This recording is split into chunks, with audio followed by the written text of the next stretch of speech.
Hunter, চৌকস talent Hunter ছিল। কার মধ্যে কি ট্যালেন্ট আছে দেখলেই বুঝে ফেলতেন। সুবহানাল্লাহ পড়বেন না? কি নবী আমরা পেয়েছি! He was a very good talent hunter. আমার নবী তিনি চৌকস ট্যালেন্ট হান্টার ছিলেন। কার মধ্যে কি প্রতিভা বের করতেন, ওই প্রতিভাকে ইসলামের কল্যাণে কাজে লাগাতেন। যাকে যেই জায়গায় সেট করলে ভালো হবে তাকে ওই জায়গায় সেট করতেন। কয়েকজন সাহাবীর জীবনী শোনাই। আবু মাহজুরা রাদিয়াল্লাহু তাআলা আনহু, মক্কার মুয়াজ্জিন, আগে ছিল মুশরিক পরে হইছে মুমিন। উনি কিভাবে মুমিন হইলেন এই ঘটনাটা একটু আপনাদের শোনাতে চাই। আবু মাহজুরা রাদিয়াল্লাহু তাআলা আনহু কিভাবে মুসলিম হলেন আওয়াজ করে শুনেন। হুনাইনের যুদ্ধ, অষ্টম হিজরি, বিষ্ণু ঈসা ইসলাম হুনাইনের যুদ্ধ শেষে ফিরতেছেন। পথিমধ্যে বেলাল রাদিয়াল্লাহু তাআলা আনহু আজান দিচ্ছেন। কি দিচ্ছেন? তো পাশে ছিল মুশরিকদের একটা পল্লী, কিছু মুশরিক তরুণ, কিছু অমুসলিম কিশোর, তারা আজানকে ব্যঙ্গ করতেছে। আমাদের বাংলায় মুখ ভেঙ্গানো বলে আর কি। বেলাল রাদিয়াল্লাহু তাআলা আনহু আজান দিচ্ছেন, ওই বাচ্চাগুলো মুশরিক, তো ওরা আজানকে ব্যঙ্গ করতেছে, বিকৃতি করে ওরাও আজান দিচ্ছে। উদ্দেশ্য হচ্ছে আজানকে নিয়ে ঠাট্টা করা। উদ্দেশ্য কি? ঠাট্টা করা। ব্যাপারটা মনে কষ্ট পাওয়ার মতো ব্যাপার না? কিন্তু বিশ্বনবী ওইখানে দেখেন কি খুঁজলেন। বিশ্বনবী খেয়াল করলেন অমুসলিম কিশোরদের মধ্য থেকে একটা কিশোরের গলাটা বড় দরাজ গলা, কণ্ঠটা বড় সুন্দর। খেয়াল করে দেখলেন যে কিছু কিশোর বেলালের আজানকে ব্যঙ্গ করে, বিকৃতি করে, কিন্তু একজনের কণ্ঠ দেখতে পাচ্ছেন না এত দূরে, কিন্তু কণ্ঠটা বড় সুন্দর, দরাজ গলা। বিশ্বনবী সাহাবীদেরকে বললেন, ধরো এগুলারে, ধরো। সবগুলারে ধরে বিশ্বনবীর সামনে আনা হলো। ওরা হাঁটু গেড়ে বসলো। বিশ্বনবী বললেন, তোমাদের মধ্যে কে যেন ব্যঙ্গ করে আজান দিচ্ছিল, তার গলাটা বড় উঁচু, গলার বেসটা বড় মজবুত, মেলোডিয়াস, সুমধুর কণ্ঠ। কে? আবু মাহজুরা বলে, আমার বন্ধুরা সবাই আমার দিকে আঙ্গুল দেখায়, আমি পড়ে গেছি বিপদে। রাসূল সাল্লাল্লাহু আলাইহি ওয়াসাল্লাম বাকি অমুসলিম তরুণদেরকে ছেড়ে দিলেন, বললেন তোমরা যাও। এবার আবু মাহজুরারে পাইছে। আবু মাহজুরার চুলের মধ্যে হাত দিলেন বিশ্বনবী, মাথায় হাত দিয়ে বললেন, এবার আজান দাও দেখি। আবু মাহজুরা বলে, আমি তো আজান দিতে জানি না, কারণ আমি তো বেলালেরটা শুইনা দিছি, আমার তো মুখস্থ নাই, আমি তো আজান দিতে জানি না। বিষ্ণু বললেন, জানো না? তাহলে আসো আমি তোমারে শিখাই দেই। সুবহানাল্লাহ পড়েন। আবু মাহজুরা হাঁটু গেড়ে বসে, বিশ্বনবীর মোবারক হাত আবু মাহজুরার চুলের মধ্যে। বিশ্বনবী আজানের মুআল্লিম আবু মাহজুরাকে বলতেছে, ঠিক আছে তোমারে শিখাই দিচ্ছি, আমি যা যা বলবো আমার সাথে সাথে বলো, পারবা? আবু মাহজুরা বলে, পারবো। বিশ্বনবী আজান দিচ্ছেন, মাথায় হাত দিয়ে আল্লাহু আকবার,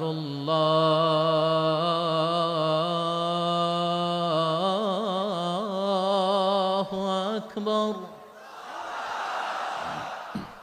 আবু মাহজুরা এই বাক্যটা পড়লেন। বিশ্বনবী দ্বিতীয় বাক্য পড়তে আরম্ভ করলেন, আল্লাহু আকবার, আল্লাহু আকবার। আবু মাহজুরা এই বাক্যটাও বললেন। বিশ্বনবী আবু মাহজুরার মাথার মধ্যে হাত দিয়ে তৃতীয় বাক্য পড়লেন, আশহাদু আল্লা ইলাহা ইল্লাল্লাহ।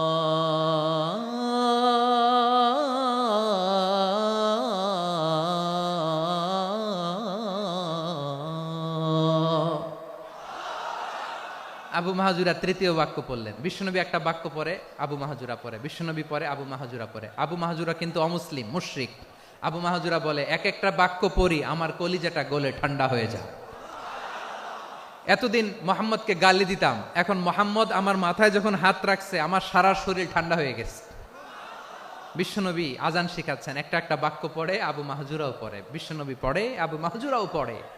পুরো বাক্যগুলো যখন শেষ, আজান শেষ, আবু মাহজুরাও যখন পুরো আজান পড়লেন, আবু মাহজুরা বললেন, এতদিন মোহাম্মদের চেহারা দেখলে আমার ঘৃণা লাগতো, আজ থেকে মোহাম্মদের চেহারার চেয়ে প্রিয় চেহারা আমার কাছে নাই।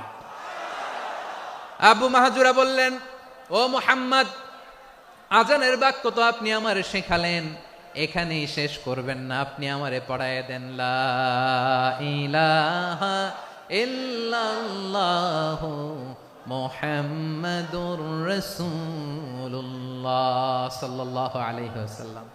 বিশ্বনবীর সাথে দাঁড়িয়ে উনি শাহাদা পড়ে মুসলমান হয়ে গেলেন। এবার আবু মাহজুরা বলে, ইয়া রাসূলুল্লাহ, ইয়া হাবিবাল্লাহ, আমি মুমিন হয়েছি, মুসলমান হয়েছি, আপনার কাছ থেকে আজান শিখার সৌভাগ্য আমি লাভ করেছি গো নবী।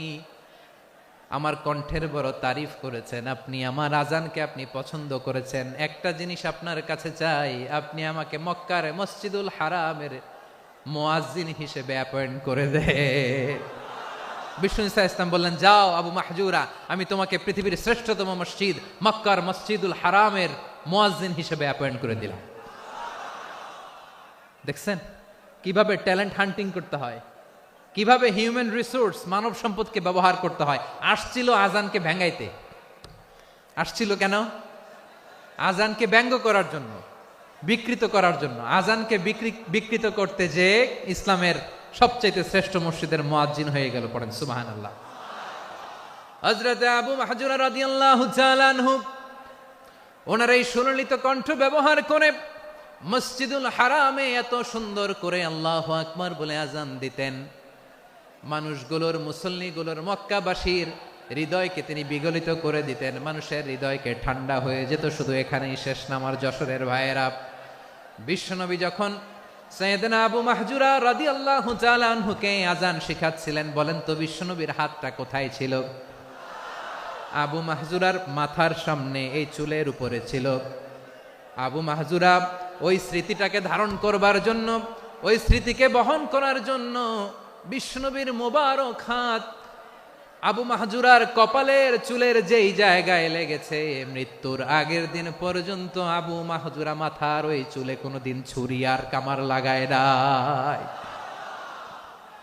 সেখানে কেচি লাগায় নাই, চুলের মধ্যে খুর লাগায় নাই। আবু মাহজুরা ডান দিকের চুল কাটতো, বাম দিকের চুল কাটতো, পেছনের চুল কাটতো, সামনের চুল কাটতো না। আবু মাহজুরা রাদিয়াল্লাহু তাআলা আনহুর সামনের চুলগুলো বড় হতে হতে যখন এত বড় হয়ে যায়, তিনি চুলগুলো পেঁচিয়ে মাথার মধ্যে রাখতেন। তারপরে তিনি পাগড়ি পরতেন। সবাই জিজ্ঞেস করতো, আবু মাহজুরা, এটা আবার কেমন স্টাইল? দেখতে তোমারে কি বিদঘুটে লাগে? কেমন অড লাগে? কেমন খারাপ দেখা যায়? মক্কায় এমন কোন মানুষ তো দেখি নাই, ডানে চুল কাটে, বায়ে চুল কাটে, পেছনে চুল কাটে, সামনে কাটে না। ওরে আবু মাহজুরা, কেমন দেখা যায় তোমারে? তুমি সামনের চুল কাটো না কেন? আবু মাহজুরা বলে, আমি হাঁটু গেড়ে পেয়ারা নবীর সামনে বসেছিলাম, আমার এই মাথার চুলের মধ্যে মুবারক হাত লাগিয়ে বিশ্বনবী নিজে আমাকে আজানের প্রতিটা বাক্য শিক্ষা দিয়েছেন। বিশ্বনবীর মোবারক হাত, পবিত্র হাত আমার মাথার চুলের যেই জায়গায় লেগেছে, আমি চাই ওই চুলগুলা নিয়ে আমি আমার কবরের ভিতরে যাব। সাইয়েদনা আবু মাহজুরা রাদিয়াল্লাহু তাআলা আনহু ইন্তেকালের আগের পর্যন্ত মাথার সামনের চুলগুলা কাটে নাই। মাথার সামনের চুল তিনি কাটেন নাই। সুবহানাল্লাহ বিহামদি। কেমন ভালোবাসতেন বিশ্বনবী সাহাবীদেরকে, সাহাবারা কেমন ভালোবাসতেন বিশ্বনবীকে।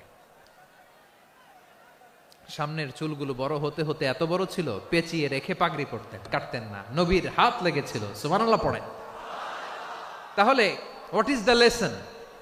মোরাল অফ দ্য স্টোরি কি? মোরাল অফ দ্য স্টোরি হচ্ছে, আসছিল আজানকে ব্যঙ্গ করার জন্য, বিকৃত করার জন্য, হয়ে গেল মসজিদুল হারামের মুয়াজ্জিন।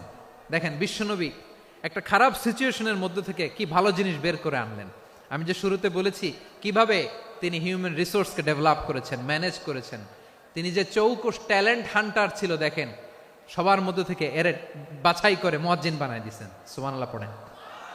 তার মানে এই না সবাইরে ধরে ধরে উনি মুয়াজ্জিন বানাইছেন। যার যেই ট্যালেন্ট আছে তাকে ওই কাজে অ্যাসাইন করেছেন।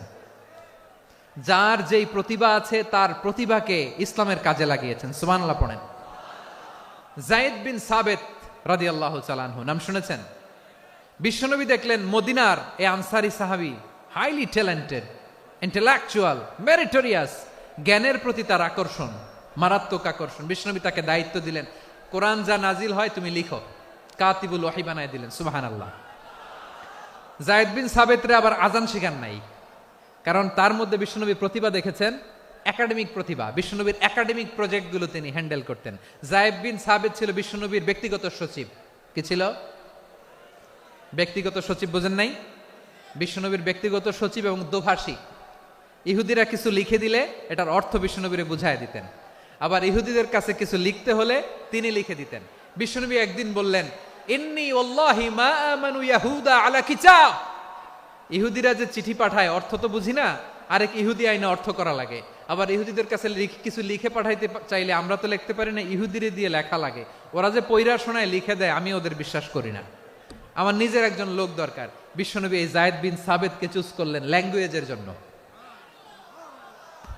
উনি বললেন, যায়েদ, তোমার সফট স্কিলকে ডেভেলপ করতে হবে, তুমি হিব্রু ল্যাঙ্গুয়েজ শিখে ফেলো। যায়েদ বিন সাবেত বলল, বিশ্বনবীর মোটিভেশন আর ইন্সপিরেশন পেয়ে আমি 15 দিনে ইহুদিদের এই হিব্রু ল্যাঙ্গুয়েজ শিখে ফেললাম। শুধু শিখে ফেললাম না, হাত্তা হাদিকতু, even I became master in the language.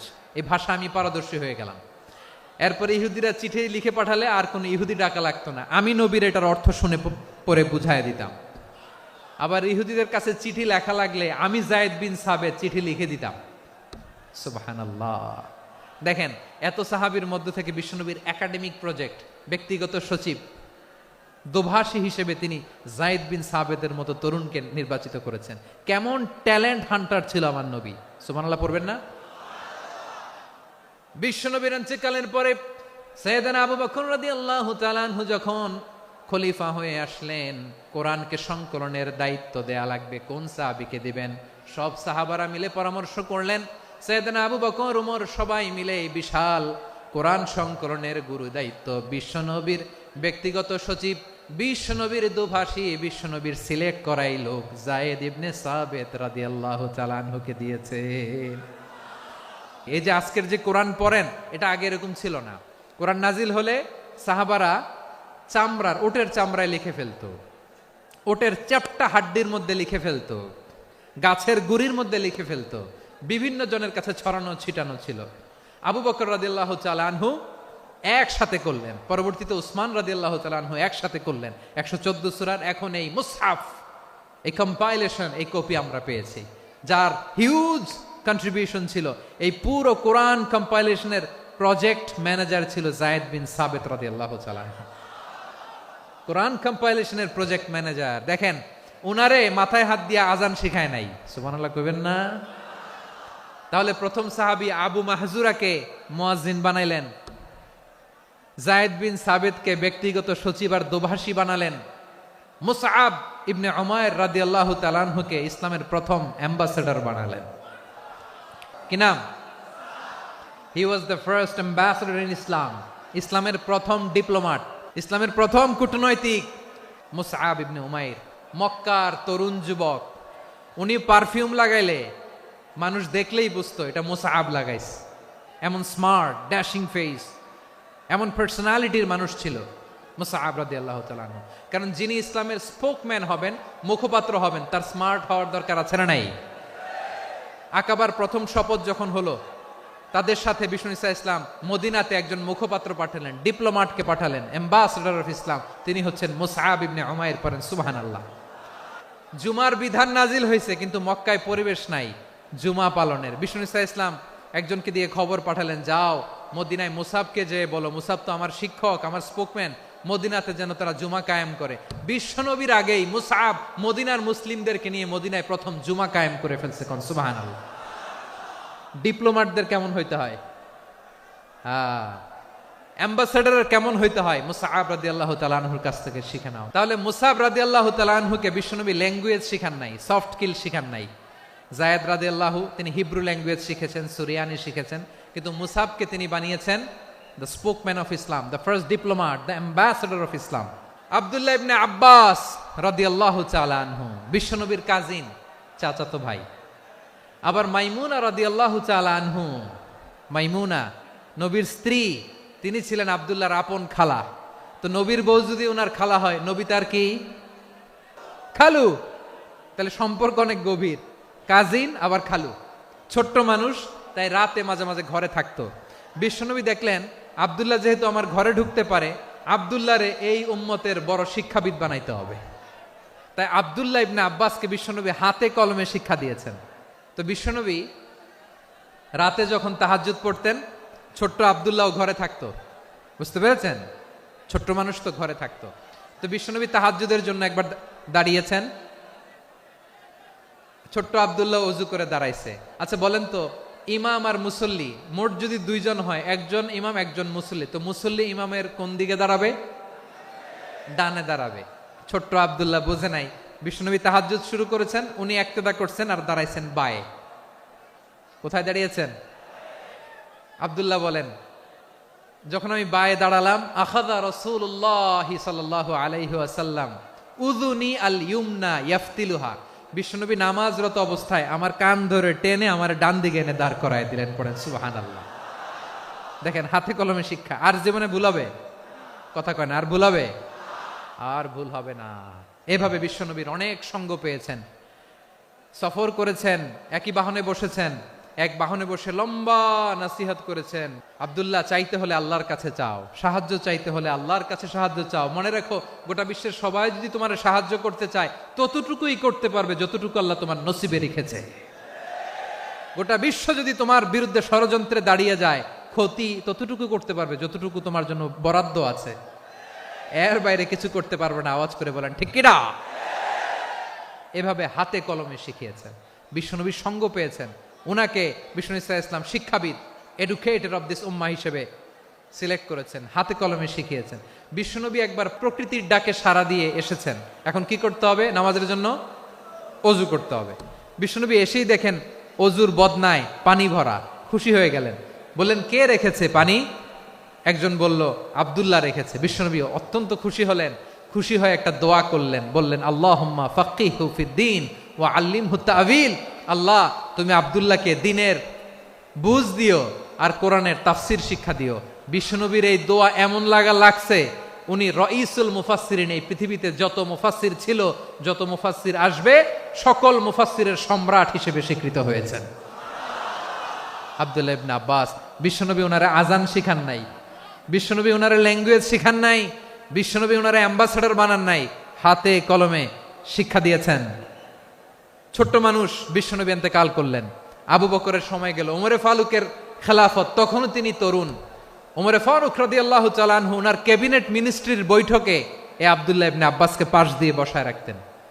বয়স্ক সাহাবারা এটা পছন্দ করতো না, তারা বলতো ঘটনা কি, আব্দুল্লাহর মতো ছেলে নাতি আমাদের আছে, এরা কেন রাখে ওমরে ফারুক? ওমরে ফারুক এটা টের পেলেন, তিনি বুঝতে পারলেন যে ক্যাবিনেট মেম্বাররা এটা পছন্দ করে না, ছোট্ট আব্দুল্লাহরা কেন রাখি, কেন যে রাখি এটা একদিন বুঝাবো। একদিন মিটিং এ তিনি সবাইকে বললেন, ইদা জাআ নাসরুল্লাহি ওয়াল ফাতহ, এই আয়াত দ্বারা উদ্দেশ্য কি বলেন তো মুরব্বী সাহাবীরা? এক সাহাবী বলেন, এই সূরা দ্বারা উদ্দেশ্য, আল্লাহ বলেছেন আমাদেরকে বিভিন্ন ল্যান্ড, বিভিন্ন এলাকা বিজয় করতে হবে। ওমরে ফারুক বললেন না, হয়নি। আরেকজন বললেন, বিজয় হওয়ার পর আমাদের বেশি বেশি আল্লাহর বরত্বের ঘোষণা দিতে হবে, এটা উদ্দেশ্য। ওমরে ফারুক বললেন না, হয় নাই। যারে জিজ্ঞেস করেন কেউ পারে না। সব শেষে বিশ্বনবী ছোট্ট আব্দুল্লাহরে বলেন, আব্দুল্লাহ, ইদা জাআ নাসরুল্লাহি ওয়াল ফাতহ, এর দ্বারা উদ্দেশ্য কি বলো তো? ছোট্ট আব্দুল্লাহ বলেন, হুয়া আজালু রাসূলিল্লাহ, এই আয়াত দ্বারা বিশ্বনবীর বিদায়কে উদ্দেশ্য নেওয়া হয়েছে। ওমরে ফারুক বললেন, হাযা হুয়া, এটাই তো সঠিক উত্তর, এটাই সঠিক তাফসীর এই আয়াতের। কারণ ইদা জাআ নাসরুল্লাহি ওয়াল ফাতহ, যখন আল্লাহর সাহায্য আর বিজয় আসবে, ওয়া রাআইতান নাসা ইয়াদখুলুনা ফি দীনিল্লাহি আফওয়াজা, আপনি দেখবেন দলে দলে, ঢলে ঢলে, বানের পানির মতো মানুষ ইসলামের দিকে ঢুকতেছে, ইসলামের বিজয় হয়েছে। তো ইসলামের বিজয়ের মিশন নিয়ে নবী আসছে, বিজয়ী যখন হয়ে গেছে, এখন তো নবীর বিদায় হবে। কোন সাহাবী এই সূক্ষ্ম কথাটা ধরতে পারে নাই, ওই আব্দুল্লাহ ছাড়া। আব্দুল্লাহ যখন উত্তর দিছে, সব সাহাবীদের টনক নড়েছে। এরপর থেকে কোনো ক্যাবিনেট মিটিং এ আর কোনো সাহাবারা কোনো প্রশ্ন করে নাই। আওয়াজ করে পড়েন সুবহানাল্লাহ। বিশ্বনবী আব্দুল্লাহ ইবনে আব্বাসকে দ্য এডুকেটর অফ দ্য উম্মাহ, উম্মার শিক্ষাবিদ হিসেবে গ্রহণ করেছেন। আওয়াজ করে পড়তে হবে আল্লাহু আকবার। সাহাবীদের নামগুলো মনে থাকবে? এক নম্বরে আবু মাহজুরা, মুয়াজ্জিন বানাইছেন। যায়েদ ইবনে সাবিত, দোভাষী, ট্রান্সলেটর অফ প্রফেট, এবং তিনি ছিলেন বিশ্বনবীর ব্যক্তিগত সচিব। Musab ibn Umair, the first ambassador and diplomat of Islam. Abdullah ibn Abbas, এই উম্মার সবচেয়ে বড় এডুকেটর, শিক্ষাবিদ। আরেকজন ছিল আব্দুল্লাহ ইবনে মাসউদ রাদিয়াল্লাহু তাআলা। দুই আব্দুল্লাহ, আব্বাস গেল, আরেকজন হচ্ছে মাসউদ। মক্কার তরুণ, ছাগল পালতো মুশরিকের। বিশ্বনবী আর আবু বকর রাদিয়াল্লাহু তাআলা আনহু একবার গেলেন, যে দেখে এই তরুণ দাঁড়ায় আছে। বিশ্বনবী বলেন, আমি খুব ক্ষুধার্ত, তোমার কাছে কি দুধ আছে ছাগলের? আব্দুল্লাহ আছে, ওয়ালাকিন আনা মুতামান, কিন্তু যে দুধ আছে এটা আমানতের, আমি দিতে পারবো না। বিশ্বনবী এইটা শুনেই তারা টার্গেট করে ফেলছে। আনা মুতামান, দুধ আছে কিন্তু এটা আমার মালিকের, আমি তো দরদ দেখায় আমার মালিকের দুধ, আপনি পথিক, আপনারা দিতে পারি না। বিশ্বনবী টার্গেট করে ফেলছেন, এরে আমার কাজে লাগাইতে হবে। বিশ্বনবী বললেন, আচ্ছা ঠিক আছে, দুধ দিও না, কিন্তু এমন ছাগি আছে কিনা যেই ছাগির সাথে কোনো ছাগলের মিলন হয় নাই, তার ওলানে দুধও আসে নাই, বাচ্চাও নাই, এরকম ছাগির থেকে যদি আমি দুধ খাই তাহলে তো সমস্যা নাই। বলতেছে, এরকম ছাগির থেকে দুধ খাইলে সমস্যা নাই, কারণ এরকম ছাগির ওলান থেকে দুধ আসবেও না। বলতেছে, ঠিক আছে, এরকম একটা ছাগি নিয়ে আসা হলো। বিশ্বনবী বিসমিল্লাহ বলে ওই ছাগির ওলানে হাত দিলেন। হাত দিতে দেরি, পুরো ওলানটা দুধে ভরে যেতে দেরি হয় না। বিশ্বনবী আর আবু বকর রাদিয়াল্লাহু তাআলা আনহু দহন করে পেট ভরে খেলেন। এই দৃশ্য আব্দুল্লাহ ইবনে মাসউদের হৃদয়ে দাগ কাটলো। এই মুআজিজা দেখে তিনি বললেন, আশহাদু আল্লা ইলাহা ইল্লাল্লাহ ওয়া আশহাদু আন্না মুহাম্মাদুর রাসূলুল্লাহ। তিনি ষষ্ঠ মুসলিম ছিলেন, 6 নম্বর মুসলমান। ওনাকে টার্গেট করে বিশ্বনবী দেখলেন এমন ইন্টেলেকচুয়াল ব্রেন, উনি সূক্ষ্ম সূক্ষ্ম জিনিস বুঝে বেশি, ফিকহি জ্ঞান ওনার মধ্যে বেশি। বিশ্বনবী ওনাকে কোরআনের জ্ঞান শিক্ষা দিতে লাগলেন। উনি বিশ্বনবী সবার কাছে কোরআন শোনায়, কিন্তু বিশ্বনবী নিজে আব্দুল্লাহ ইবনে মাসউদের কাছ থেকে কোরআন শুনতো। বিশ্বনবী একবার বললেন, ইকরা আলাইয়া ইয়া মাসউদ।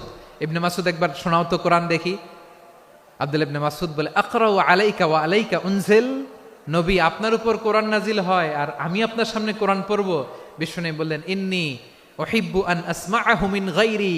আমি নিজে পড়তে যেমনি ভালোবাসি, অন্যে পড়ুক আমি শুনবো, এটাও আমি ভালোবাসি। সূরা নিসা তিনি তেলাওয়াত করে শুনিয়েছেন। এমন সূক্ষ্ম সূক্ষ্ম বিষয় বিশ্বনবী উনাকে ধরিয়ে দিয়েছেন। উনি হয়ে গিয়েছেন আব্দুল্লাহ ইবনে আব্বাস, হয়েছেন রাইসুল মুফাসসিরিন, উনি হয়ে গিয়েছেন ফাকিহুল উম্মাহ। উনার চাইতে বড় ফকি এই পৃথিবী আর দেখবে না। চিল্লায় বলেন সুবহানাল্লাহ। উনি বলতেন, ওয়াল্লাহি ইল্লাযী লা ইলাহা গায়রু মা উনজিলাত সূরাতুন ইল্লা ওয়া আনা আ'লামু আইনা উনজিলাত ওয়া ফীমা উনজিলাত। বিশ্বনবী এমন ভাবে কোরআনের দার্স আমাকে দিয়েছেন, কোরআনে যত সূরা নাজিল হয়েছে, যেখানে নাজিল হোক না কেন আমি জানি এটা কোথায় নাজিল হয়েছে এবং কোন প্রেক্ষাপটে নাজিল হয়েছে। এমন একটা সূরা নাই যে সূরার কোথায় নাজিল হয়েছে আমি মাসুদের জানা নাই, কোন প্রেক্ষাপটে নাজিল হয়েছে আমার জানা নাই। এরকম ঘটবে না। চিল্লায় বলেন আল্লাহু আকবার। এই আব্দুল্লাহ ইবনে মাসউদ রাদিয়াল্লাহু তাআলা আনহু ওমরে ফারুকের সময় কুফার চিফ জাস্টিস ছিলেন। কুফা নগরীর চিফ জাস্টিস। চিফ জাস্টিস বুঝেন নাই? বিচারপতি। কি ছিলেন? সবাই বলে নাই, কি ছিলেন? বিচারপতি ছিলেন। এবং ওনার যে ফিকহি জ্ঞানের ধারা, এটাই আলকামা, ইব্রাহিম আন-নাখাই, হাম্মাদ ইবনে সুলাইমান হয়ে ইমাম আবু হানিফা পর্যন্ত পৌঁছেছে। এবং ওনার ফিকহি জ্ঞানের ধারাই হানাফি মাযহাবে অ্যাকসেপ্ট হয়েছে। আজও এগুলো হানাফি মাযহাবে চর্চিত হয়। হানাফি মাযহাবের সব ফিক আব্দুল্লাহ ইবনে মাসউদের ফিকহি জ্ঞানের ধারা থেকে নেওয়া হয়েছে। চিল্লায় পড়েন সুবহানাল্লাহ। তাহলে উনাকে বিশ্বনবী বানিয়েছেন জুরিস্ট, আইনবিদ, ফাকিহ। উনারে আজান শিখান নাই। হিউম্যান রিসোর্স ডেভেলপমেন্ট কিভাবে করবেন, মানব সম্পদের উন্নয়ন কিভাবে করতে হয়, কিভাবে যার যেখানে প্রতিভা কাজে লাগাতে হয় উনি দেখিয়েছেন। সুবহানাল্লাহ পড়বেন না? খালিদ বিন ওয়ালিদ কি ছিলেন? বীর যোদ্ধা।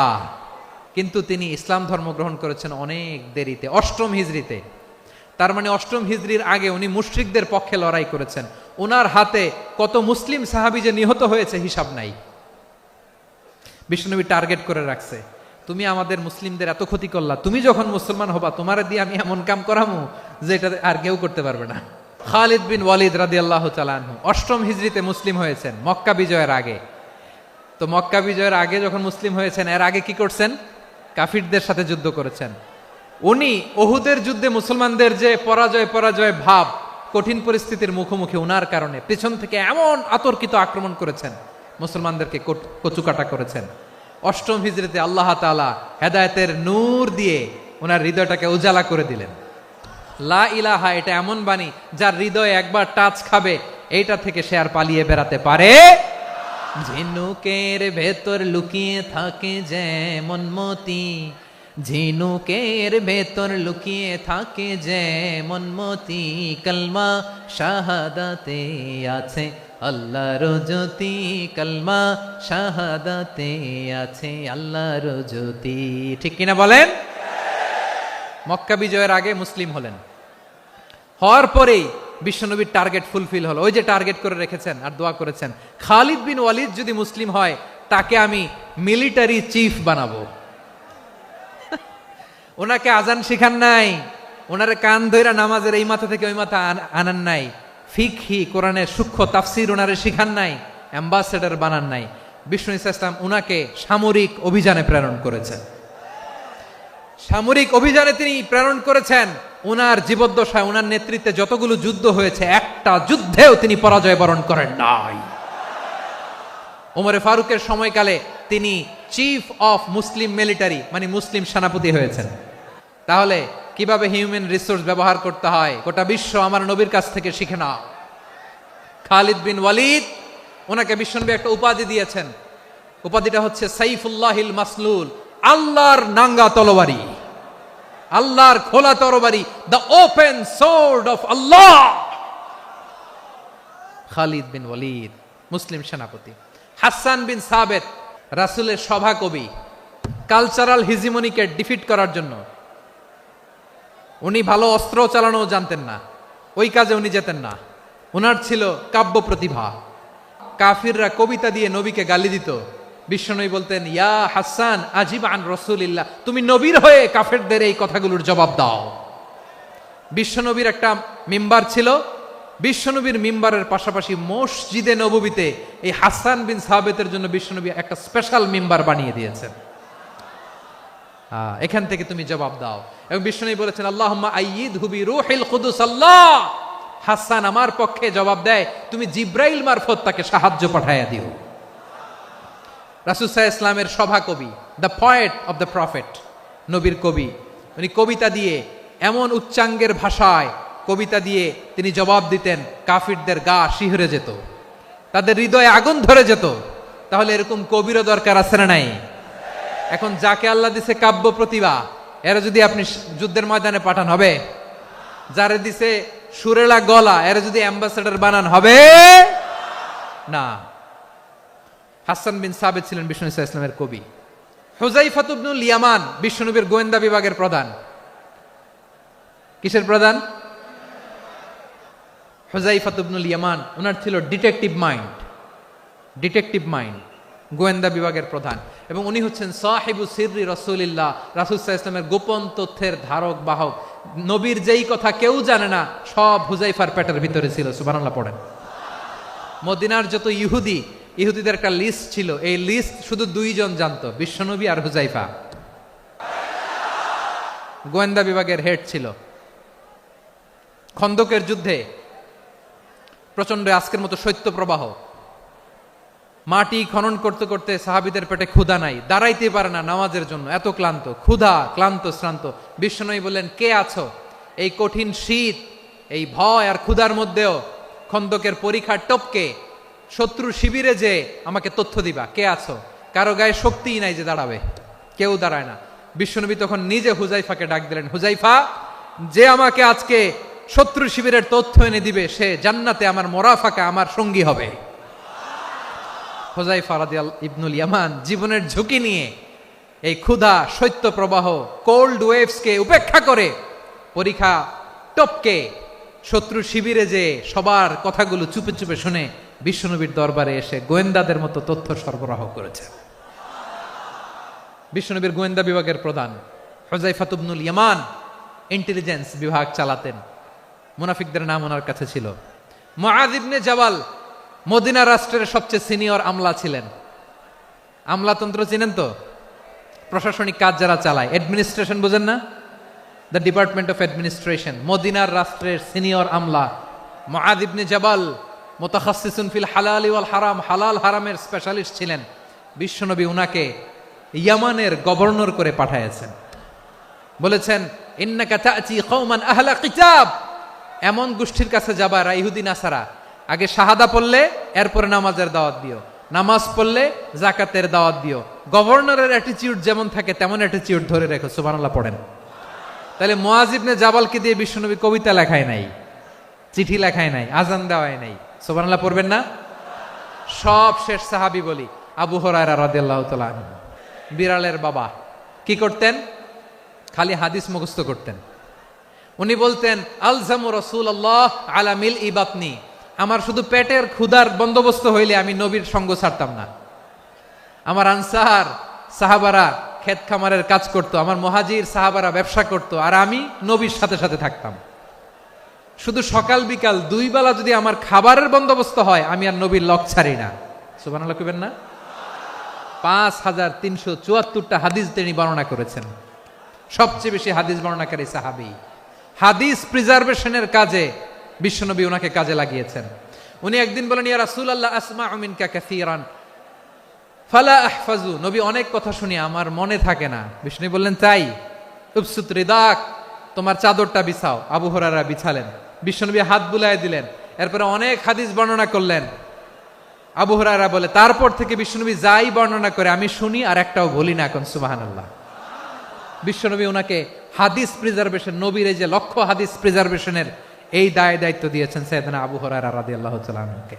প্রিয় ভাইরা, তাহলে 10 জন সাহাবীর কথা যে বললাম, আপনারা কি খেয়াল করেছেন কত বড় ট্যালেন্ট হান্টার, চৌকস ট্যালেন্ট হান্টার ছিল আমার নবী।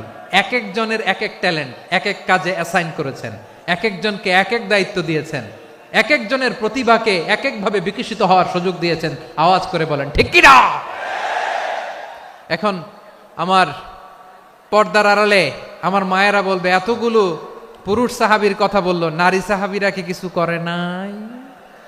হ্যাঁ, একজন নারী সাহাবীর কথা বলে মোনাজাত হবে, দোয়া ছাড়া কেউ যাব না। রুফাইদা আল আসলামিয়া রাদিয়াল্লাহু তাআলা আনহা, ওনার বাবার নাম সাআদ আল আসলামি। বিশ্বনবী কি খেয়াল করলেন দেখেন, সাআদ ছিল মদিনার বড় ডাক্তার। এই নারী সাহাবী রুফাইদা বাবার কাছ থেকে চিকিৎসা বিদ্যা শিখেছেন। যখন শিখছে, বিশ্বনবী দেখলেন আমার তো প্রতি সপ্তাহে সপ্তাহে যুদ্ধে আহত সাহাবীদের সেবা দিবে কে? বিশ্বনবী রুফাইদাকে বললেন, রুফাইদা তুমি মসজিদে নববীর পাশে একটা মেডিকেল ক্যাম্প করো।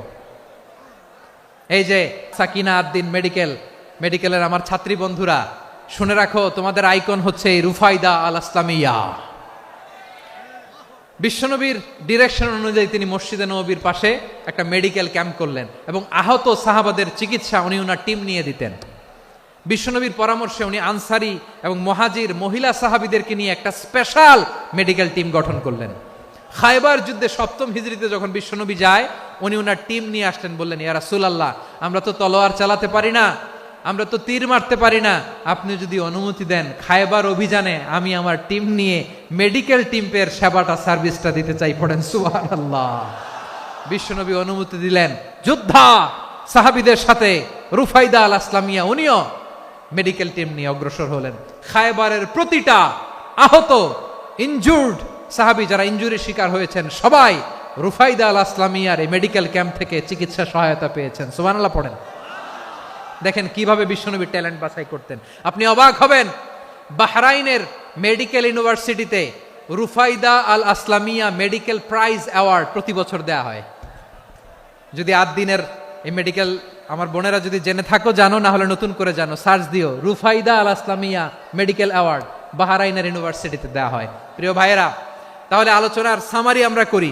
বিশ্বনবী যেভাবে হিউম্যান রিসোর্সকে ম্যানেজ করেছেন, যার যেখানে প্রতিভা কাজে লাগিয়েছেন, আমরাও যদি করি আমাদের বাংলাদেশের চিত্র আমরা পাল্টে যেতে পারবো।